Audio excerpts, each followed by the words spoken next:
The Jaguars, they are in position to draft Trevor Lawrence with the first overall pick. And Charean, same conversation we had about Russell Wilson. What is your philosophical preference? The guy who you hope will be a sure thing, or all the other lottery tickets you could get for him? And the example that I always share now, last year, if the Bengals had said yes to the Dolphins and moved down to number 5, they could have taken Justin Herbert and a bunch of other stuff, and they'd be in better shape right now. Setting aside the torn ACL for Joe Burrow, they'd be in better shape right now with Justin Herbert plus XYZ on top of whatever the Dolphins were offering. That's what the Jaguars need to ask themselves. Are we sufficiently convinced that Trevor Lawrence is a sure thing that we're going to say no to all offers that would allow us to get a lower first-round pick, address our quarterback needs, and still get more stuff? That's the question. Will they say yes, or will they say no to whatever offer someone inevitably makes? And I'm convinced someone will, and I think it'll be the Panthers. If they don't get Deshaun Watson, I think they move on to Trevor Lawrence, and they try to get the Jaguars to slide down to 8 and let Carolina move up to number 1. I think first, Mike, it depends on how you feel about those other quarterbacks. I do think that this guy is the most blue chip quarterback we've seen probably since Andrew Luck. But when you look at the recent history of the NFL, the best quarterbacks in the NFL right now were not top 5 picks. They weren't.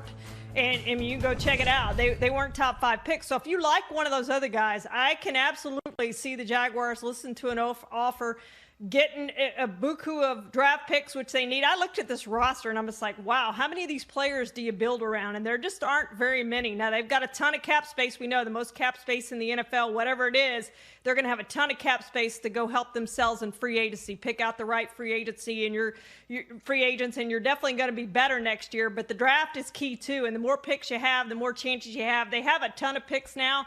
But I still think, Mike, if you like one of those other guys almost as well as you like Trevor Lawrence, you have to at least listen. You have to at least consider it. You can't just pick up the phone and say no. There's the football side of it, too, and then there's the business side of it. And obviously, the hiring of Urban Meyer tells me that Shad Khan, the owner of the team, is currently in the sizzle and splash business. So from that perspective, none of the other guys is Trevor Lawrence. Trevor Lawrence is the guy who's going to be the draw. Now, there's 2 ways to look at it. You can say, we already have the sizzle with Urban Meyer. We can go football and not business decision with the quarterback. Or you say, we're all in with these business decisions that will fill stadiums. We'll worry about whether or not we're any good later. We got Urban Meyer. We got Trevor Lawrence. And people are going to want to flock to watch us play in Jacksonville and in London. So, look, owners try to act like they're not involved in these picks. They're involved in these picks. They're involved. They are involved. And Shad Khan may have already decided, no way, no how are we giving up Trevor Lawrence. Whatever someone offers us, we will say no. And my guess is, same way the Bengals did it last year, I think the Jaguars do it this year. They want to give it a try with the first overall pick. They want to see what Trevor Lawrence can do, pair him up with Urban Meyer. If it doesn't work, you know what? Be in position to do it again before too long. Yeah, that's exactly right, Mike. And I agree with you. I mean, the key this year, frankly, is filling stadiums. Jaguars were second in the NFL this year to the Cowboys in attendance. They will fill up that stadium if they're allowed to fill up that stadium, which, you had the report today, I think, that the NFL plans for full stadiums or thinks they're going to have them by September. That's great news for all these teams, particularly for the Jaguars, who have not had that in recent seasons. They've had a lot of empty seats. They're going to fill up that stadium with people wanting to come watch Trevor Lawrence and see Urban Meyer, thinking that he can build a winner in the NFL just like he did at the University of Florida, just down the street from where Jacksonville is. They think he can do that again in Jacksonville, Mike.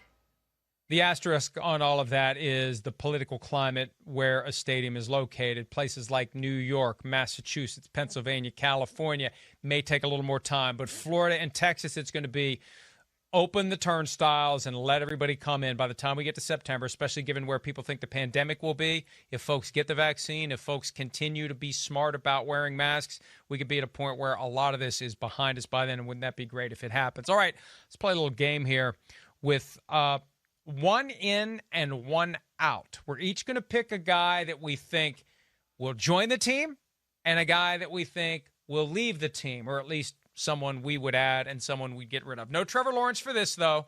What Trevor Lawrence is set aside, But other than that, Charean, give me somebody that you think will be part of this Jaguars team who currently isn't, either via free agency or the draft.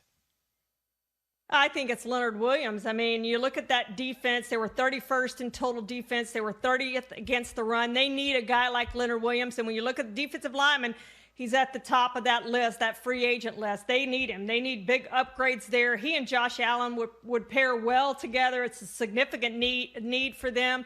He had the best season of his career this year with 11.5 sacks. He had 30 quarterback hits and 14 tackles for loss.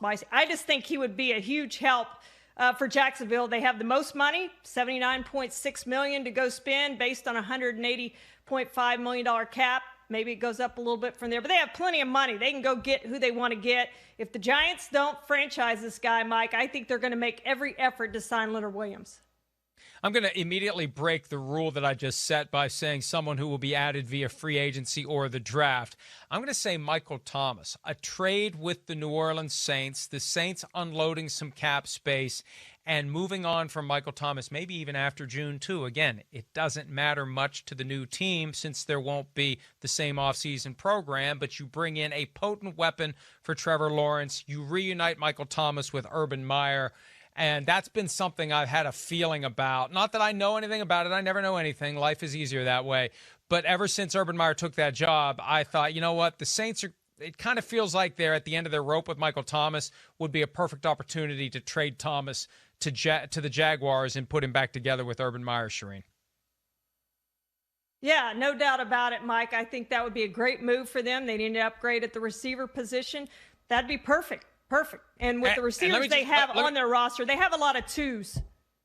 I got to be clear on this. This is just a throw the dart.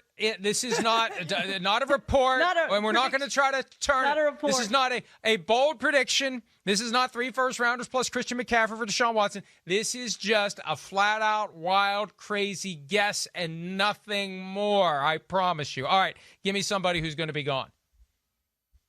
Well, the problem is I don't think the Jaguars are going to make any cuts, Mike. They don't need to. There's no need to. They don't have a ton of players who have bad contracts now. They've gotten rid of most of those. So the one guy you look at that's a free agent that you think, well, they could possibly re-sign is Cam Robinson. But I'm going to say Cam Robinson walks out the door. You know, they picked him in the second round in 2017. He's been basically their starting left tackle ever since then. He did have the ACL injury in 2018, so he didn't play much that season. But basically, their starting left tackle started 47 of 64 regular season games. I think they'll go out and find an upgrade on Cam Robinson. Cam Robinson should make quite a bit of money in free agency. There's better guys out there for them to go up and upgrade, and whether that's in the draft, doing it that way, or in free agency, going and getting, say, a Trent Williams or somebody like that's probably better than Cam Robinson. I think they need to do that, Mike. So I see Cam Robinson leaving in free agency. I don't think the Jaguars will make an offer for him. If they're going to cut anybody, they need to cut tight end Tyler Eifert. They'll free up $3-4 million in cap space that way. Another guy they need to move on from, and I think they could find some sort of a trade market out there for him.